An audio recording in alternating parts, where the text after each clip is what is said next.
ఒక చీటరు, ఒక చిల్లర్రా కొడుకు నువ్వు. నీ కుటుంబానికో చరిత్ర ఉండదు, నీకో చరిత్ర. ఏంద్ర చరిత్ర చరిత్ర అంటున్నావు? నాకు అర్థం కాలే. దయచేసి మీ మీడియా ముందట్టు అన్నాడు ఏంది కేసీఆర్ కాలు దుమ్ముకు. అరే లుచ్చానా కొడుక, మీ చరిత్ర ఏందో నాకు తెలియదా? ఏంద్ర కేసీఆర్ ఏంది?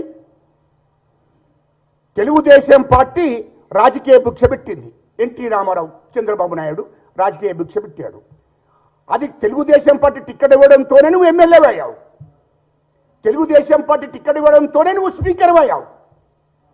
ఎవరు? కేసీఆర్. ఇది వాస్తవం కదా? ఆ తర్వాత అంతకన్నా ముందు దుబాయ్ ఫైర్ ఏంద్ర చరిత్ర చరిత్ర అంటున్నావు? మీ అయ్య ఏం చేశాడు? ఫస్ట్ దుబాయ్ ఫైర్ చేశాడు.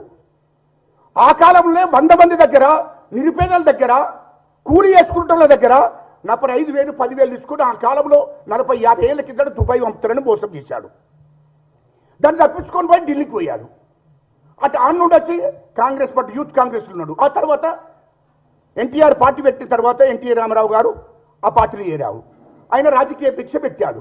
ఎమ్మెల్యే అయ్యావు. ఫస్ట్ ఓడిపోయావు, తర్వాత ఎమ్మెల్యే అయ్యావు, స్పీకర్ అయ్యావు. తర్వాత ఏంది? తెలంగాణ ప్రజల సెంటిమెంట్ను ఉపయోగించుకొని టీఆర్ఎస్ పార్టీని పెట్టుకోవాలనుకున్నావు, టీఆర్ఎస్ పార్టీని పెట్టుకున్నావు. ఏంద్ర చరిత్ర చరిత్ర ఏంది? ఆనాడు టీఆర్ఎస్ పార్టీని పెట్టుకొని కూడా తెలంగాణ సెంటిమెంట్ మీద తెలంగాణ పేరు చెప్పుకొని నీ అయ్యా నువ్వు హరీష్ రావు డబ్బులు వసూలు చేశాడు. ఆ డబ్బులు వసూలు చేసిన డబ్బుతోనే పార్టీని నడిపించావు. ఇది మీ చరిత్ర. చరిత్ర అంటారు ఏం చరిత్ర భయ్? నాకు అర్థం కాలేదు. చరిత్ర నీ పార్టీని నీవు రాజకీయాలు చేశారు, మీరు ఎమ్మెల్యేలు అయ్యారు, ఎమ్మెల్సీలు అయ్యారు. మీరు అరే ఇంకో విషయం కూడా మీడియా ముందట నేను గుర్తు చేస్తున్నా. 2004లో కాంగ్రెస్ పార్టీతో పొత్తు పెట్టుకున్నారు.